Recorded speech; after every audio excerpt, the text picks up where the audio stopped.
So thank you very much, Peter, for the introduction, and hello everyone. My name is Pascal Mosler. I'm a scientific research assistant from the Technical University of Darmstadt from Germany. And in the next 14-15 minutes, we will dive together into the topic of automated metadata management in historic building information modeling.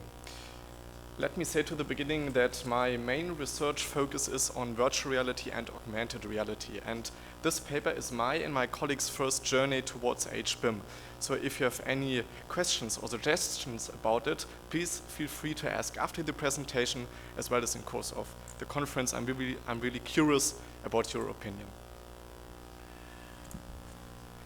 You probably all know the Colossus of Rhodes. Yeah? It stood only some kilometers away from here. You know that was a high bronze statue around 30 to 35 meters high, and it was considered to be one of the 7 ancient world wonders.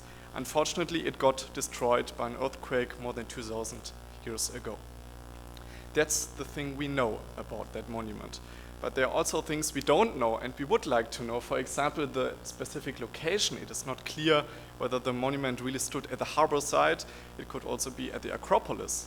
And we don't know much about the building technique.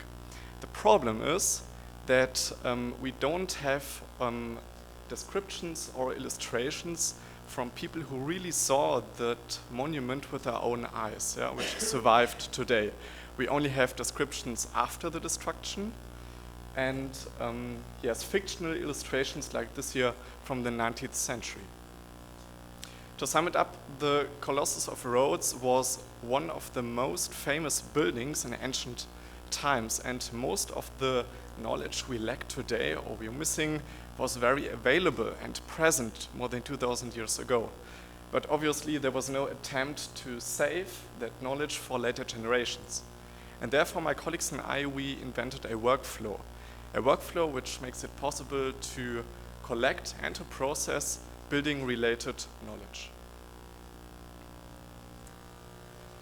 The challenge is that buildings can be destroyed very easily, not only due to natural disasters like an earthquake, also due to armed conflicts. Yeah, just think of what happens in these days in the Ukraine or due to the attacks of ISIS in Syria and Iraq. And the problem is once a building is not present anymore, also the knowledge quickly is forgotten about it.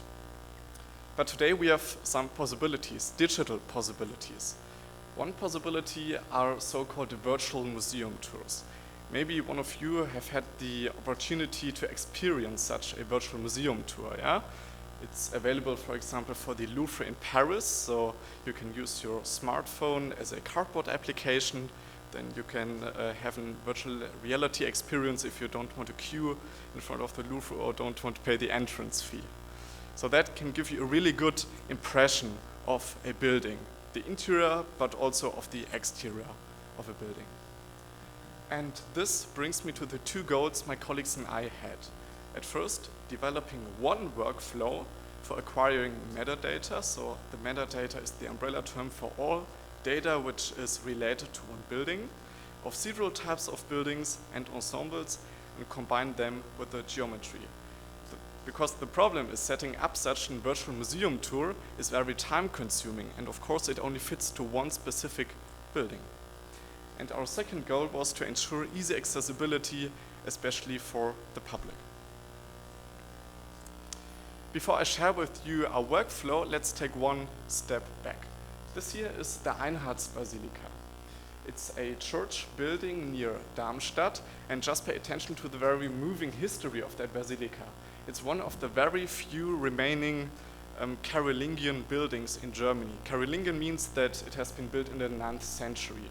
The man who built it was called Einhard, and a basilica is a church type, that's why it's called Einhard's Basilica. And the Einhard's Basilica changed its function over the centuries. Yeah? In the Middle Age, it became a nunnery, then a hospital, and then even a warehouse for wood. And then it was forgotten. And in the 19th century, it was luckily rediscovered. And this was the time where it was discovered that this building is indeed a Carolingian building. And in the last years, the Arnolds Basilica went through a process of restoration, and now it's a museum. And because the Arnolds Basilica is not very far away from Darmstadt, we had the possibility to cooperate with 3 partners from administration, from education, and from industry. And we went to the Basilica with a drone and a laser scanner. And we acquired the geometry, the exterior with a drone flyover and the interior with the laser scanners. You can see here on the picture, this is the composition of the laser scanner results. And now here's our workflow. Our workflow consists of several steps. Each step here is marked in another color. Blue, for example, means that this is a manual step. And you can see that it's the only step of our workflow. The other steps, they are automatable. So we think that it can be automatic in future, or they are already automatic. Again, our approach was to combine already existing information, that metadata about a building, in public databases and to link it with the geometry of a building. The main benefit we would like to achieve is to gain a high degree of automation, and therefore it ensures a time-saving procedure for all types of buildings. And now we go through each step of that workflow on the example of the Arnolds Basilica. The first step is the definition of the target area. You can see here a map of Germany, and this is the Arnolds Basilica and the surrounding area. Here I have marked the corner points and the relating WGS84 coordinates. So they are necessary for planning our drone flyover. And the drone flyover is the second step. We had the chance to use a new prototype of drone from one of our partners. So unfortunately, this drone is not still available on the market. I cannot share any pictures or technical facts about it. So it's, yes, a pixel-based photo of a drone, only for your imagination.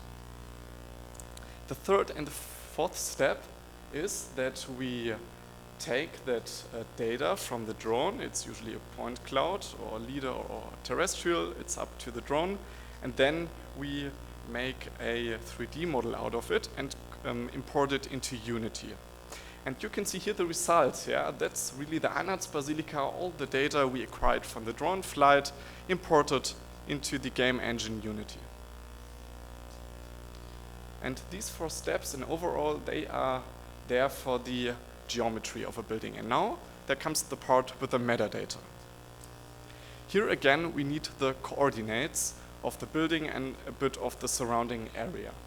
So if we have already planned the drone flight with the coordinates, you don't have the coordinates for new, but here it's a step which is not necessary when you have an automated drone flight. The next step is that we use these coordinates and an API for finding so-called POIs. POIs, these are points of interest. To give you an idea, this here is an OpenStreetMap of the Arnolds Basilica, and I've made a circle around all points of interest in that area. You can see the Arnolds Basilica, you can also see parking lots and a street name and some benches at the bottom. So these are all points of interest, and they are available, for example, through OpenStreetMap, but there are also other possibilities like Google Maps. For our approach, we used OpenStreetMap because it's for free.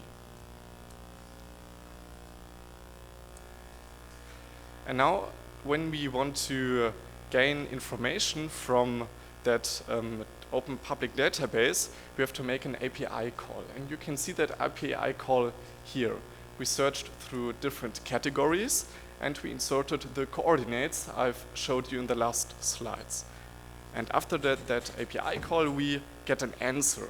And this answer contains all points of interest in that area you have seen on the picture before. We can see here, for example, that we have a bench, and that bench also has a backrest, so it's good to know, but it's maybe not very building-related knowledge. We have a way, that's the way towards the Arnolds Basilica, and finally, as a third element, we have the Basilica. And you can see that the database entry here from OpenStreetMap shows that it's a place of worship, that it's an historic building, and also the city where the Basilica is located and the postcode of it. And there's much more information. We have also a link to a Wikipedia article. It's the German version of the Wikipedia article about the Basilica. And we also have a Wikidata entry. So it's a unique code. And if you go to the internet with that code, then you gain so much information about that specific building. Yeah? For example, when it was built, a bit of the history, and also pictures. So several types of metadata. And now the thing is that we would like to attach that found data through web crawling to our Unity model. And there are different types of metadata, for example, photos, construction drawings, and also other drawings and illustrations. And also videos, spoken words, so audio information, and semantic and text-based information. And that's why we chose Unity as our environment, because of course a game engine is very suitable to handle that bunch of different metadata. So here's finally the last step. We would like to make this application accessible for many people in a very realistic way. And suitable methods for this are, of course, virtual reality and augmented reality. You can see here 2 screenshots of one of my students. His name is Songbin Wang. He's currently writing his master thesis, and he dealt about the interior of the Basilica. So, of course, what I've presented you now, it's more about the exterior, which serves as a capsule for the incoming information, but it's only to give you an idea what you can do with such an immersive application. For example, you have got here tombstones and information attached to that tombstones. At the end, let me briefly summarize our results. At first, we have seen that information on a wide variety of buildings is already available. So we don't have to gain new information, but we have to make sure that it needs to be linked to the geometry. And the second, the workflow can be automated for the most part, you've seen it, and it therefore contributes to the time-saving recording of our cultural heritage, of our historical buildings. Of course, there's some future work to do. I've told you at the beginning that we went to the Basilica with a drone and a laser scanner, so we had an exterior and an interior model. This workflow is more about the exterior, because we had some struggles to combine the exterior and the interior model inside Unity to one model. But that's, of course, something which serves to even more immersive experience. And the next 2 work steps are that we predefine the extended reality representation for the specific data types of metadata coming into Unity, and of course automatically assign information to individual building parts and present it on the timeline. Just imagine you're interested into information of one specific part of a building, and or maybe you are interested into information about the building, but only in a specific time period. So that is something we would like to take into account. At the beginning of my presentation, I introduced the Colossus of Rhodes to you. And the question is, what would have happened if the Colossus of Rhodes was built and destroyed in modern times? Of course, our workflow could not have helped us preventing an earthquake, that's for sure.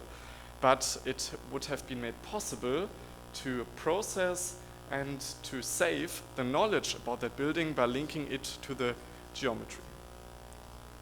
And with that idea, I close my presentation, and I thank you very much for your attention.